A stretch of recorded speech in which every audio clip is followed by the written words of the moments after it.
Three young people from different countries, George, Sophia, and Kyle, had gone to an abandoned house deep in the woods.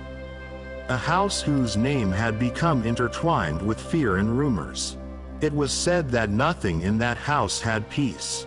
Anyone who entered either went insane or never came out. George, the British filmmaker, turned on his camera and motioned to his friends, "This is going to be our documentary. No one has ever had the courage to film here. We're doing something big." But Kyle, the American psychologist, felt an eerie sensation right from the start. He couldn't tell if it was the cold or something more. He glanced at the cracked walls and said, "Are you sure this house is safe? Is there something we should be concerned about?" Sophia, the French YouTuber, always looking for new experiences, laughed and said, "There's nothing scary here.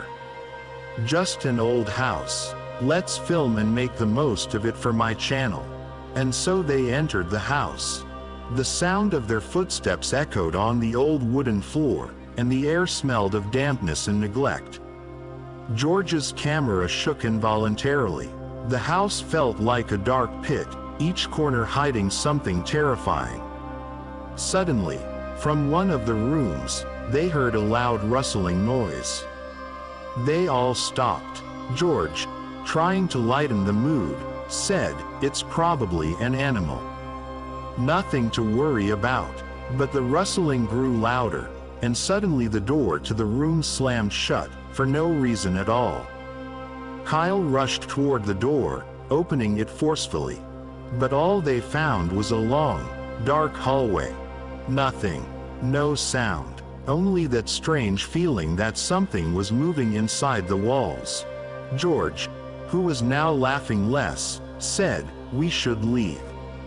No matter how creepy this place is." But before they could turn to leave, they heard a blood-curdling scream from above. It sounded like it was coming from deep within a grave. They quickly ran up the stairs, but something unusual caught their attention. From behind the windows, strange flickering lights were coming from inside the house, almost as if someone, or something, was controlling it. When they reached the top floor, they found a large, old door. They opened it, and something shifted in the dark room. George's camera shook violently, and the screen turned completely black. Just as they were about to move forward, footsteps were heard from behind them. One step, two steps, three, getting closer. Sophia, her face pale, said, "This is no joke. This place is not normal." Suddenly, the doors to the room slammed shut with a loud bang. The lights from the cameras went out, and the house fell into a deathly silence. They all rushed to the door, but as soon as they reached it, it slammed shut with a deafening sound. And in that moment, a large shadow appeared behind the door, a shadow that was neither human nor from this world. Its eyes gleamed with blood-red light. There was nothing human about it, just a terrifying creature that had emerged from the darkness. The black shadow moved swiftly toward them, then stopped beside them, only to disappear in the blink of an eye. Heavy, terrifying breaths filled the space, and for a moment, an eerie silence fell. But everything was far from over. As they clung to each other in fear, a faint sound from behind a door caught their attention. A scraping noise, as if something was being dragged across the floor. George, who had been looking at the camera frantically, suddenly screamed, "Did you see it? Over there. Did you see it?" But everything was too dark to see anything. It was as though every corner of the house was filled with endless shadows. The black shadow reappeared, this time in the middle of the room, exactly where they hadn't expected it. The sound of rustling grew louder, and in that moment, the doors to the room slammed shut again. A stronger pressure began to bear down on them from all sides. The house began to shake with a terrifying sound, as if it were trying to destroy itself from the inside.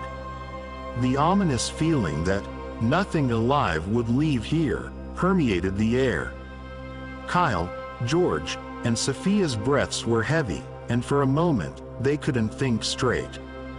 From somewhere distant, they heard another scream, even louder and more horrifying than before. Everything went dark, and all that remained was the sound of laughter that echoed through the house.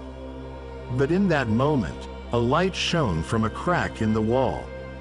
A soft white light that seemed to grow brighter with every passing second.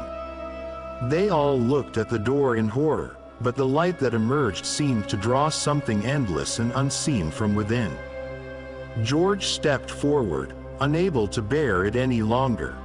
Just as he did, something crawled out of the light. A black, decayed hand that reached out and moved toward them. Sophia screamed, "Run!" But the more they ran toward the door, the more they felt as though something was pulling them into the darkness. There was nothing left but dread and terrifying shadows surrounding them.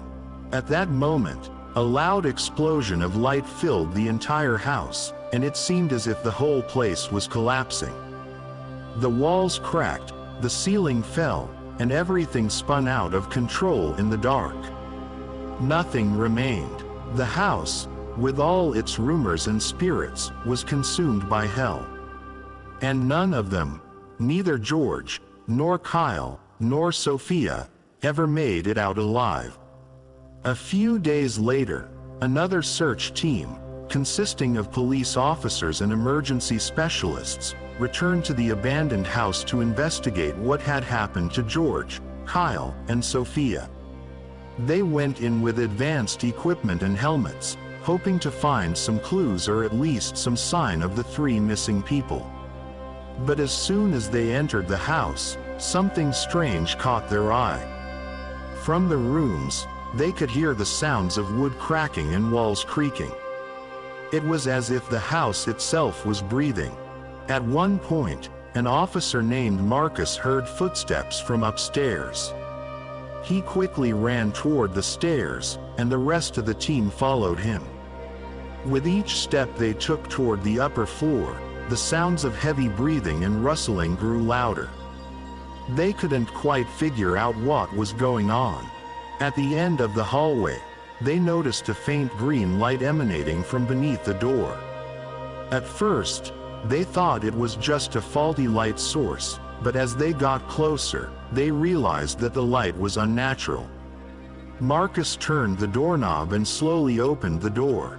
When they entered the room, they saw something stranger than they expected. The walls of the room were covered in cryptic symbols and unfinished markings. Words and lines that seemed to have no clear meaning were etched into the walls.